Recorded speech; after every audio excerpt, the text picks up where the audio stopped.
Yemek adasına ve mutfağıma hoş geldiniz. Bugünkü tarifim evde tepsi böreği nasıl yapılır, onun yapımını pratik bir şekilde görelim. Öncelikle karıştırma kabımın içine 2 adet yumurta kırıyorum. Bir yumurtanın sarısını da üzeri için ayırıyorum. 1 çay bardağı zeytinyağı kullanıyorum. Dilerseniz tereyağı da eritip kullanabilirsiniz. 1 su bardağı süt kullanıyorum. Bardak ölçüm 200 milimlik. 1 çay kaşığı da karbonat kullandım. Güzelce karıştırıyoruz. Sosumuz artık hazırdır. Ben tuz kullanmıyorum peynirli börekte. Peynirin tuzu yeterli geliyor. Şimdi yağlı peynir kullanıyorum. Dilediğiniz peyniri kullanabilirsiniz.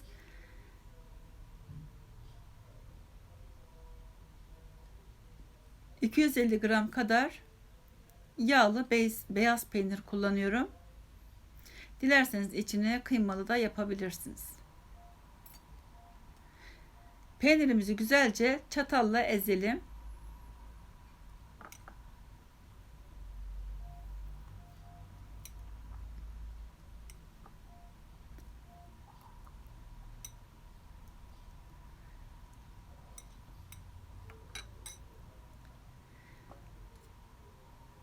Burası arzuya göre.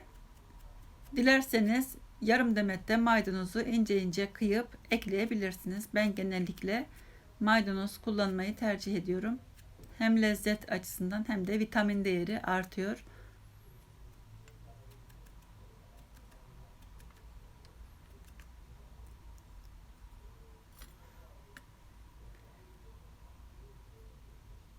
Biraz da karabiber ekliyorum. Yaklaşık 1 çay kaşığı kadar karabiber çekiyorum üzerine.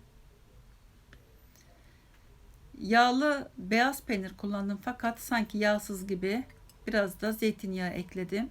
Şimdi iç harcımızı güzelce karıştıralım.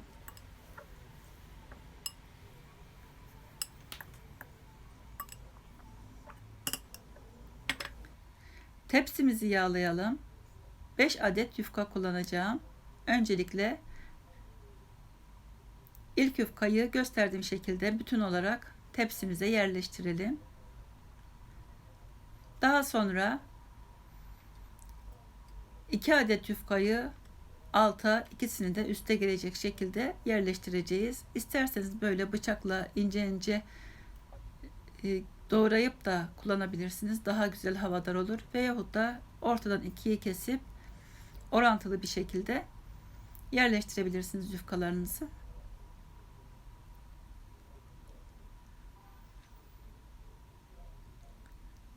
Tepsiye sığsın diye önce tepsinin üstündekini büzüştürüyorum. Sonra altındakini büzüştürüyorum. O şekilde orantılı bir şekilde yufkamızı yayıyorum.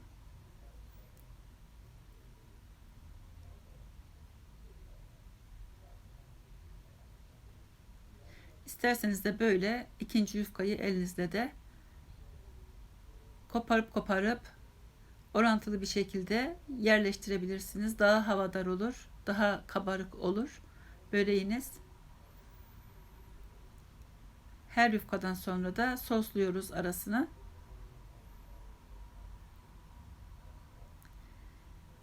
Şimdi iç harcımızı güzelce yayalım.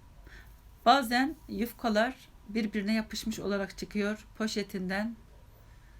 Eğer öyle de çıkarsa bıçakla böyle küçük küçük kıyıp da o şekilde yapabilirsiniz. Değişen bir şey olmaz. Evet, şöyle sıyırdım. Hepsini güzelce yaydım. Düzgün bir şekilde. Şimdi kalan 2 adet yufkamızı da yine düzgün bir şekilde yayalım.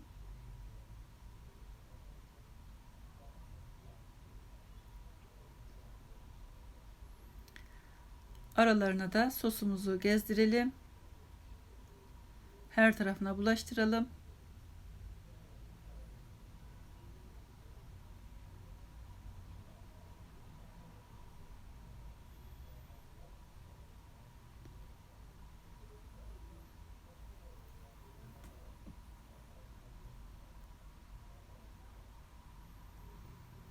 Şimdi etrafında taşan yufkalarımızı da gösterdiğim şekilde aralarını soslayarak üzerine katlayalım. Kalan sosumuzu da üzerine gezdirelim.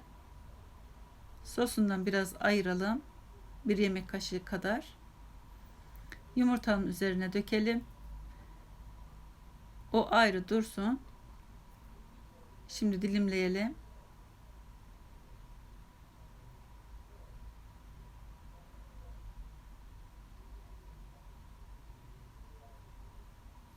Şu anda fırınımı da açtım. 180 derecede fırınımız ısınıyor.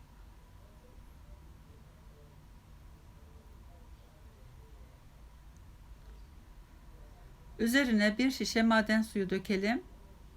Su böreği lezzetinde olacaktır, kabaracaktır. Çok güzel oluyor bu şekilde.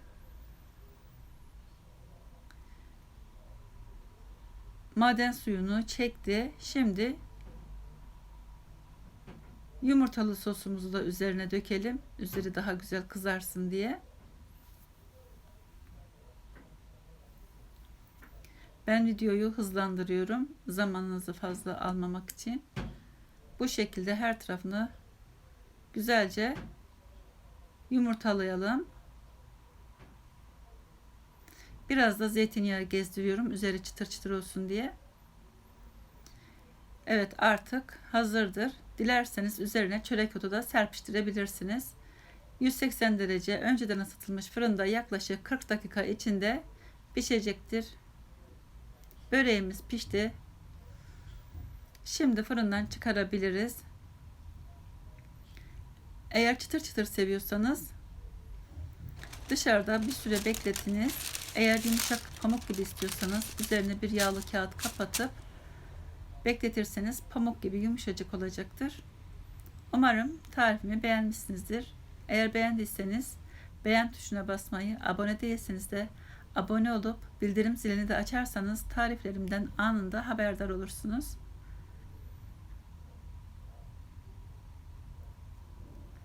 Gayet güzel oldu. Yapıp deneyecek olanlara afiyet olsun. İzlediğiniz için teşekkür ederim. Başka tariflerde, başka videolarda görüşmek üzere. Hoşça kalın. Afiyet olsun.